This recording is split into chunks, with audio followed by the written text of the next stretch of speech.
Your brain is organized to reflect everything you know in your life. Your brain is a record of the past. It's an artifact of everything you've learned and experienced at this moment. Feelings and emotions are the end product of past experiences, and we can remember experiences better because we remember how they feel. So most people wake up in the morning and they start remembering all their problems, and those problems are connected to certain people and certain things at certain times and places. The moment they start thinking about those problems, they're thinking in the past. Those problems have an emotion associated with them, and the moment they start feeling those emotions, the body, as the unconscious mind, doesn't know the difference between an experience that's creating an emotion and the emotion the person's fabricating by thought alone. Now, thoughts are the language of the brain, and feelings are the language of the body.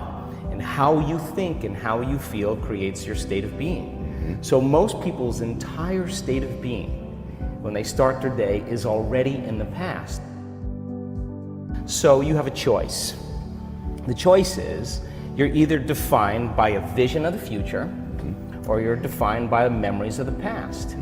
And when you decide to say, okay, I'm going to change, and you decide one thing: I'm not going to eat this food, I'm going to wake up earlier, I'm going to do something aerobic, I'm not going to have sugar after 6 o'clock, whatever it is, whatever choice a person makes.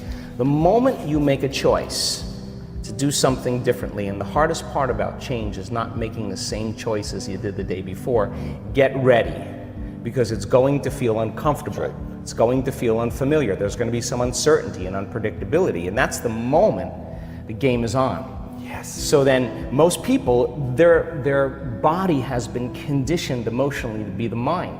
So now the body says, wow, I'd rather hang on to my guilt than take a chance in possibility. I'd rather live in fear than trust in the unknown. So once the person feels uncomfortable, the body goes, whoa, wait a second, we're out of the program here, and body starts influencing the mind. That's right. So it says, start tomorrow, you'll never change, you don't have the money to do this, you're not good enough, your mother told you were this, your father's fault, it's your ex's fault, you know, all of the voices that come up. Now here's the deal, if you respond to those voices, those same thoughts as if they're true, by the way, they're always going on behind the scenes of your awareness, but now they're amplified because you're outside your comfort zone.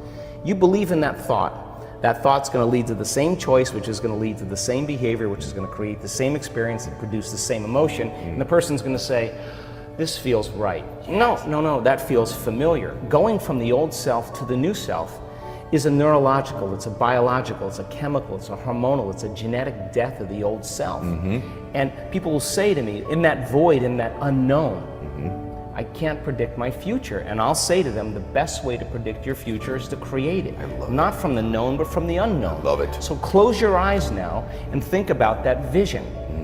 Once you start thinking about that vision of your future, you're activating the creative centers in your brain. And naturally, you begin to think about putting yourself in the scene. Yes. And the act of doing that, when you're truly passionate and truly present, the moment you're defined by that vision, when the thought in your mind becomes the experience, you begin to feel the emotion of the event before it's made manifest. Now, you're giving your body a sampling, a taste of the future. And now, if a thought and a feeling create a new state of being, you're combining a clear intention with an elevated emotion, and now you're beginning to change your biology, and you're seeing a whole new landscape that you could never see before, because you're no longer viewing your future through the lens of the past. I love this. Now, this requires then something really specific, because most people will wait for their wealth to feel abundance. They'll wait for their success to feel empowered. They'll wait for their new relationship to feel loved. They'll get all these things when. Yes. So think about that. The absence of getting those things causes people to live in lack their entire life. That's right. And so they're waiting for something outside of them to change how they feel inside of them. And if they're not creating a new life, then they're not applying the proper principles, then they keep all their manifestations, all their dreams at arm's length.